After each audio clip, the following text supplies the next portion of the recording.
Chers amis, chers collègues, bonsoir. Vous le saviez, nous avions aujourd'hui rendez-vous avec notre ministre de tutelle, Mme Alice Verlinden, ministre de l'Intérieur. Cette première rencontre informelle avait pour but premier de restaurer le dialogue social qui avait été rompu lors du dernier comité de négociation. Soyons clairs, ce but est atteint. La ministre a restauré le dialogue social avec les organisations syndicales représentatives. Je commence par les mauvaises nouvelles. La ministre n'entend pas s'inscrire dans le projet d'un chèque Corona pour les membres de la police intégrée. Elle préfère s'inscrire par contre dans une négociation sur une revalorisation globale du statut des policiers et des membres CALOC à l'avenir. Ensuite, les bonnes nouvelles, puisque les frais de déplacement Covid-19 qui nous étaient acquis seront bel et bien payés, et la ministre s'est engagée à intercéder auprès de son collègue du budget pour accélérer la manœuvre. Deuxième chose, c'est que la circulaire pour la fonction publique, qui prévoyait des facilités de service pour les fonctionnaires dont les enfants, par exemple, seraient empêchés d'aller en crèche ou à l'école, et qu'on nous refusait, sera adaptée, la ministre s'y engage, pour les membres de la police intégrée, adaptée donc pour nous, et nous en bénéficierons. Je pense qu'il s'agit là d'avancées concrètes.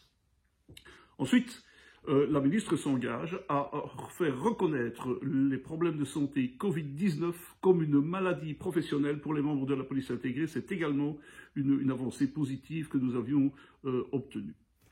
Si nous voulons nous inscrire dans le futur, la ministre s'est engagée à organiser très prochainement des rencontres bilatérales avec les organisations syndicales représentatives et également à venir à table des négociations pour s'engager clairement et de manière concrète sur une revalorisation salariale pour l'ensemble de la police intégrée et réévaluer l'accord sectoriel que nous avions négocié et obtenu en 2018.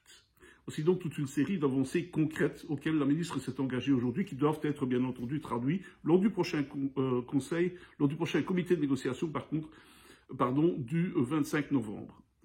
Nous avons également abordé, avec le représentant du ministre de la Justice qui assistait à cette réunion, la problématique des violences envers les policiers. Nous entendons depuis trop longtemps, depuis 10 ans, tolérance zéro envers les auteurs de violences contre la police. Nous sommes lassés de ces discours et nous exigeons maintenant des actes. Le représentant du ministre de la Justice nous a fait part de ce que le ministre, M. Van Quickenborne, allait rencontrer très prochainement le Collège des procureurs généraux pour adapter la circulaire COL 10 de 2017 pour que dorénavant il ne soit plus possible de classer sans suite des dossiers de violence envers les policiers pour des raisons d'opportunité, disait-on jusqu'ici.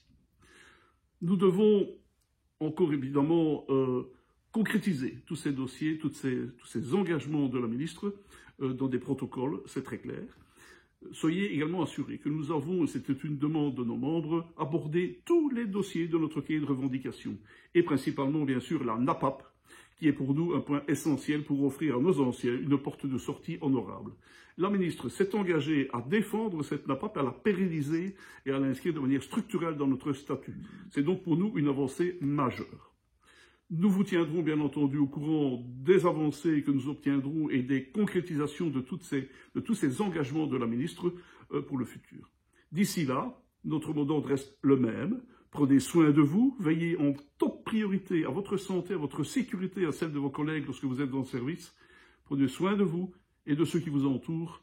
Et n'oubliez pas, nous sommes plus forts ensemble.